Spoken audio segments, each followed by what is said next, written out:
Hello दोस्तों, स्वागत है आपका अपने यूट्यूब चैनल गुप्ता टेक्निकल 7.0 में। आज हम बात करने वाले हैं कंटिन्यूटी इक्वेशन के बारे में। तो आज पूरा इसका कंसेप्ट समझेंगे कि कंटिन्यूटी इक्वेशन क्या होता है और इसका उपयोग क्या होता है, एकदम बेसिक से समझेंगे आज। आइए पहले समझते हैं कंटिन्यूटी इक्वेशन, इसका बेसिक कंसेप्ट। मान लीजिए एक क्लासरूम है, ठीक है, क्लासरूम है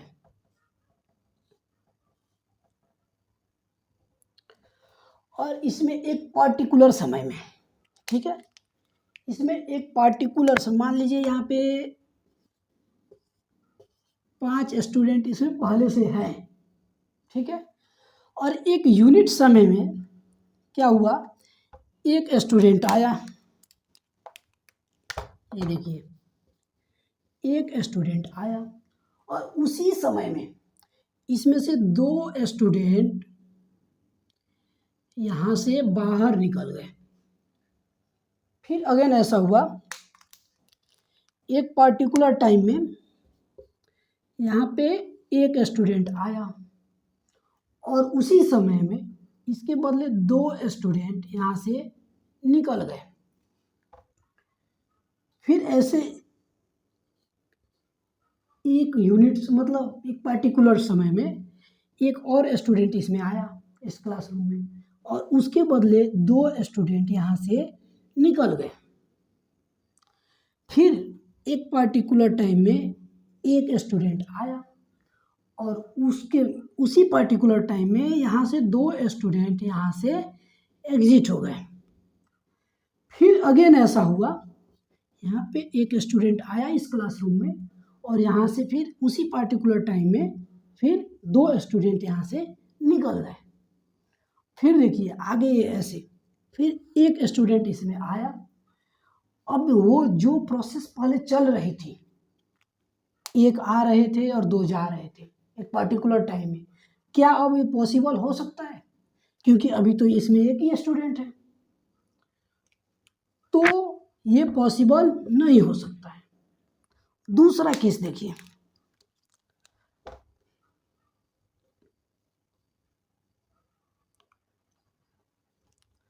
मान लीजिए इसमें 3 स्टूडेंट हैं और एक पर्टिकुलर समय में 2 स्टूडेंट आए और इसमें से एक स्टूडेंट बाहर चला जा रहा है, ये मान लीजिए चला गया। फिर अगेन एक पर्टिकुलर टाइम में यहाँ पे 2 स्टूडेंट आ गए और उसी पर्टिकुलर टाइम में एक स्टूडेंट यहाँ से बाहर निकल गया। ये प्रोसेस लगातार चलती रहेगी। फिर एक स्टूडेंट 2 स्टूडेंट आए और उसमें से एक स्टूडेंट चला गया। यानी कि इसमें देख रहे हैं, इस केस में क्या हो रहा है, लगातार एक एक स्टूडेंट एक पर्टिकुलर समय में बढ़ते जा रहे हैं। तो धीरे धीरे क्या होगा, ये बढ़ते जाएंगे बढ़ते जाएंगे, ये बढ़ते जाएंगे ये बढ़ते जाएंगे और पूरा ये क्या हो जाएगा, भर जाएगा। और उस कंडीशन में क्या होगा, अब 2 स्टूडेंट इसमें नहीं आ पाएंगे और एक स्टूडेंट, क्योंकि जो इसकी जाने की रेट है ना, ये 1 जा रहा है और 2 आ रहे हैं इसमें, तो धीरे धीरे क्या होगा, ये पूरा रूम भर जाएगा। तो भर जाएगा, उसके बाद से क्या है, ये जो प्रोसेस है वो लगातार नहीं चल पाएगी। और इस केस में भी नहीं होगा कि एक आ रहा था और 2 निकल रहे थे, क्योंकि इसमें क्या है, देखें कि धीरे धीरे आगे जाके क्या हुआ कि पूरा ये क्लासरूम खाली हो गया। तो इस चीज़ से एक बात तो समझ में आ गई कि ये आने और जाने की, ये एक पॉइंट है, ये दूसरा पॉइंट है।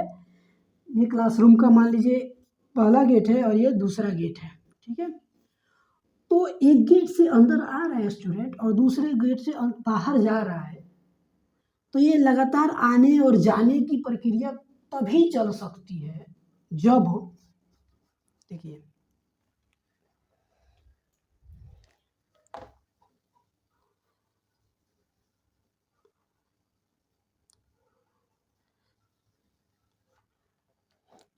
जब एक पर्टिकुलर टाइम में, यहाँ पे मान लीजिए कुछ स्टूडेंट पहले से है, एक पर्टिकुलर समय में 2 स्टूडेंट इसमें आया, उसी पर्टिकुलर समय में यहाँ से 2 स्टूडेंट बाहर निकल गए, यानी कि ये निकल गए।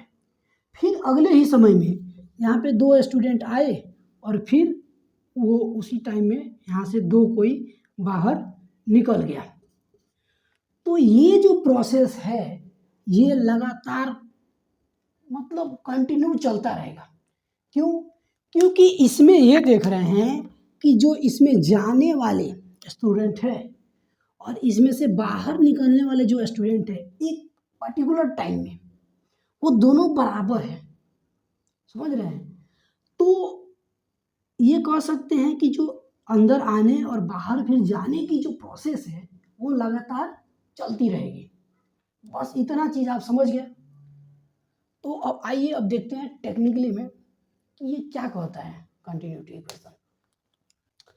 तो ये कंटिन्यूटी इक्वेशन क्या कहता है? It is a mathematical expression for the law of conservation of mass. देखिए, law of conservation of mass, द्रव्यमान संरक्षण का नियम। अब ये समझिए, law of conservation of mass क्या कहता है? ये law of conservation of mass ये कहता है कि जो मास है ना, मतलब मास यानी कि अमाउंट ऑफ मैटर, यानी कि अमाउंट ऑफ सब्सटेंस किसी भी चीज़ के। जैसे देखिए ये है ना, ये एक अमाउंट है जो भी है 50 ग्राम या 25 ग्राम, तो ये एक अमाउंट है, इसी को कहते हैं ये मास हो गया। तो ये बोलता है लॉ ऑफ कंजर्वेशन ऑफ मास कि जो मास है ना, न क्रिएट किया जा सकता है और न ही डिस्ट्रॉय किया जा सकता है। कोई भी केमिकल रिएक्शन हो या कोई फिजिकल चेंजिंग हो, जैसे मान लीजिए H2O है लिक्विड में, अब इसको गर्म किए तो वेपर बन गया। तो अगर ये 1 kg लिक्विड है, पानी है, इसको वेपर फॉर्म में करेंगे तो ये भी 1 kg मिलेगा, भले ही इसका टेम्परेचर प्रेशर कुछ भी हो, लेकिन जो अमाउंट है ना, यानी कि मास जो है ना, वो चेंज नहीं होगा। या कोई केमिकल रिएक्शन ले लीजिए, मान लीजिए A है प्लस B है, ये रिएक्शन करके C बन रहा है। तो मान लीजिए ये 10 ग्राम है और ये 15 ग्राम है, तो ये जो प्रोडक्ट है ना, ये जो प्रोडक्ट है ये 25 ग्राम होगा। वो रिएक्शन हुआ, A B बन के C बन गया, मतलब यहाँ पे कुछ और था, यहाँ पे कुछ और बन गया, उससे कोई मतलब नहीं। यहाँ पे गैस फेज हो या लिक्विड फेज हो, यहाँ पे सॉलिड बन गया, कोई मतलब नहीं। लेकिन जो अमाउंट ऑफ मैटर रहता है रिएक्शन से पहले और रिएक्शन के बाद, वो चेंज नहीं होता है। बस ये लॉ ऑफ कंजर्वेशन ऑफ मास यही कहता है। ठीक है, चलिए अब आगे देखते हैं। कह रहा है कि according to the law of conservation of mass for a steady flow, जैसे अभी समझे थे कि जो क्लासरूम था, ये क्लासरूम था, ठीक है, जो लगातार इसमें जाने और आने की, यानी कि इसमें एक तरह से मान लो कि फ्लो हो रहा है, ये प्रक्रिया लगातार कब तक चलती रहेगी? जब इसमें से एक यूनिट समय में इसके अंदर जाने वाले स्टूडेंट उसी यूनिट समय में इसमें से निकलने वाले स्टूडेंट के बराबर जब हो, तभी ये प्रोसेस लगातार चलता रहेगा, अदरवाइज ये नहीं चलेगा। वो एग्जाम्पल के माध्यम से आप समझ रहे हैं। तो यही कह रहा है कि द रेट ऑफ मास, ये मास की बात कर रहा है, rate of mass entering the flow system. आइए अब इसको और देखते हैं कि ये जो स्टेटमेंट बोल रहा है वो क्या कह रहा है। मान लीजिए एक पाइप हो गया, ठीक है, इसका जो ये पॉइंट 1 हो गया और ये जो पॉइंट है वो 2 हो गया, ठीक है।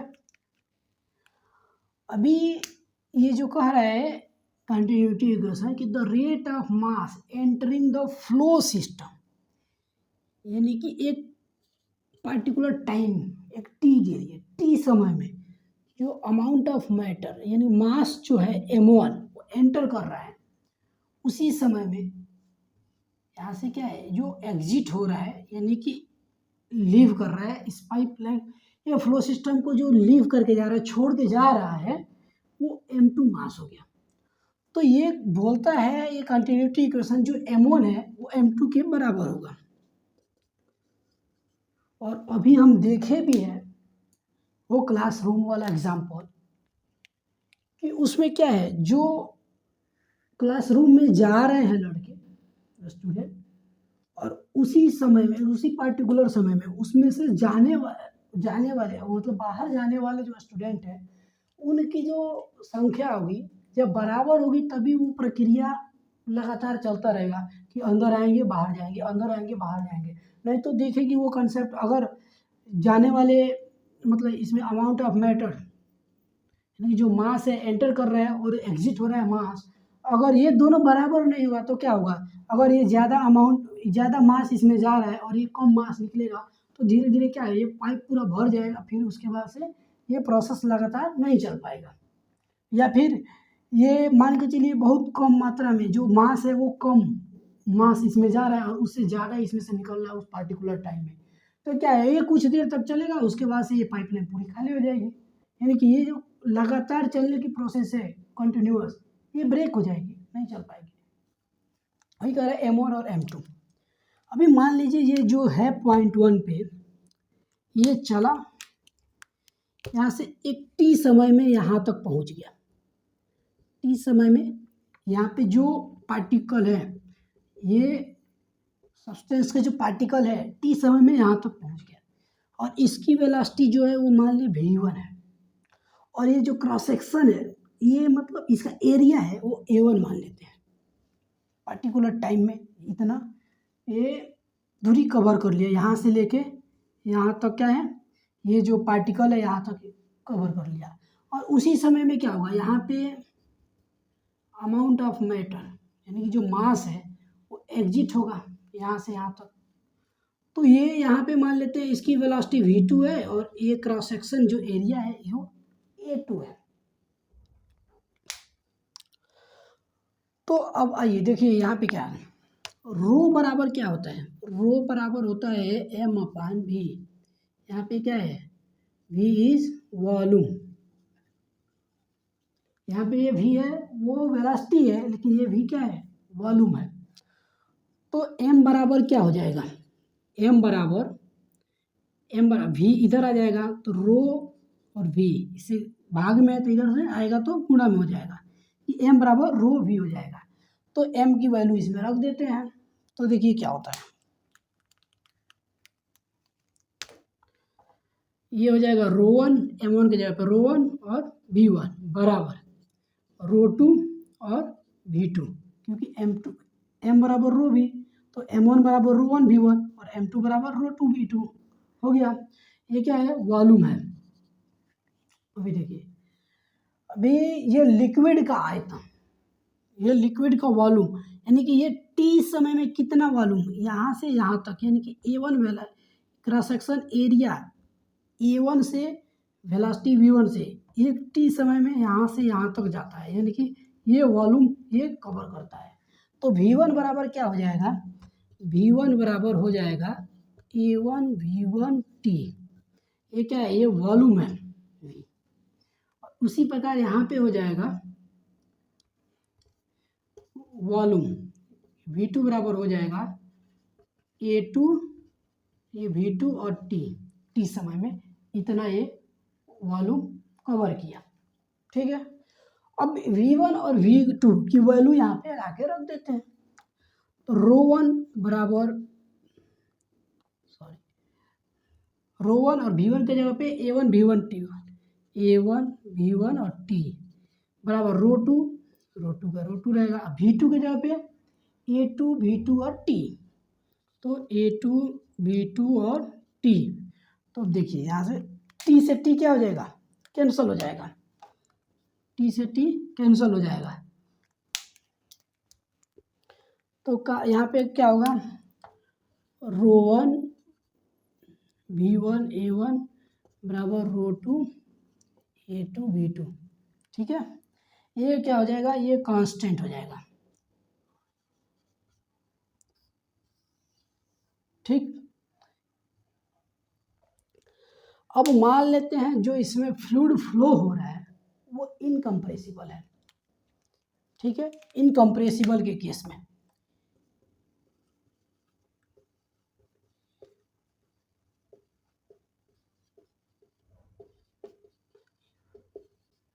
इनकम्प्रेसिबल फ्लूइड के लिए A1 V1 जो है इसमें अब इनकम्प्रेसिबल फ्लूइड होगा तो इसमें क्या होगा, जो ρ1 होगा ρ2, क्योंकि ये कंप्रेस नहीं होगा यानी कि इसकी डेंसिटी यहाँ पे कहीं भी क्या है एक बराबर रहेगा, तो इसकी डेंसिटी कांस्टेंट हो जाएगी, यानी कि ρ1 है बराबर ρ2 हो जाएगा, ठीक है, ρ1 ρ2 के बराबर हो जाएगा।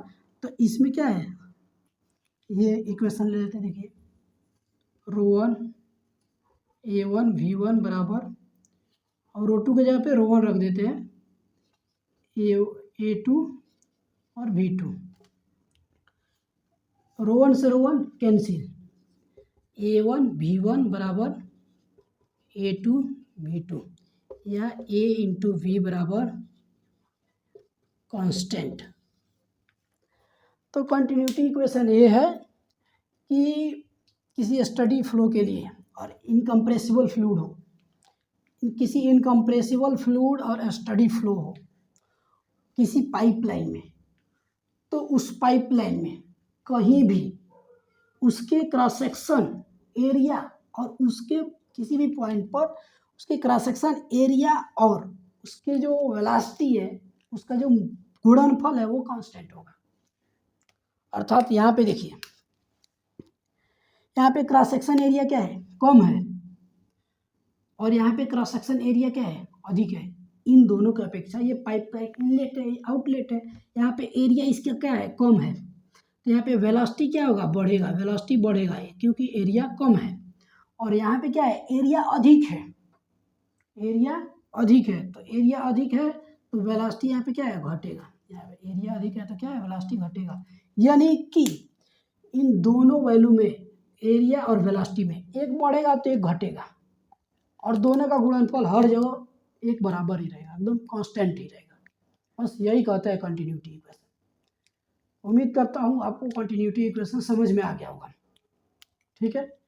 अब ये कंटिन्यूटी इक्वेशन इतना सब क्या मतलब है पढ़ने का, तो इससे ये पता चलता है कि मान लीजिए हम इंडस्ट्री में काम कर रहे हैं या फिर कहीं भी घर पे भी देख लीजिए, पाइपलाइन होता ही है, जैसे टंकी में पानी भरते हैं ऊपर और फिर उसको घरों में यूज करते हैं, तो उस टंकी से पानी बाहर कब आता है, देखिए दो केस होता है, एक बार कभी कभी रहता है उसमें अंदर ख़त्म हो जाता है पानी, तो क्या है, जो अमाउंट पाइप के अंदर इन कर रहा है और यहाँ पे जो मान के चलिए किचन वगैरह में निकाल रहे हैं पानी, तो उसमें पानी तो ख़त्म हो गया, तो यानी कि उसमें इनलेट यानी कि अंदर जा रहा है पाइप के अंदर, वो मास क्या है, कम हो गया, और यहाँ पे तो लगातार निकल रहा है तो ये मास यहाँ पे अधिक हो गया।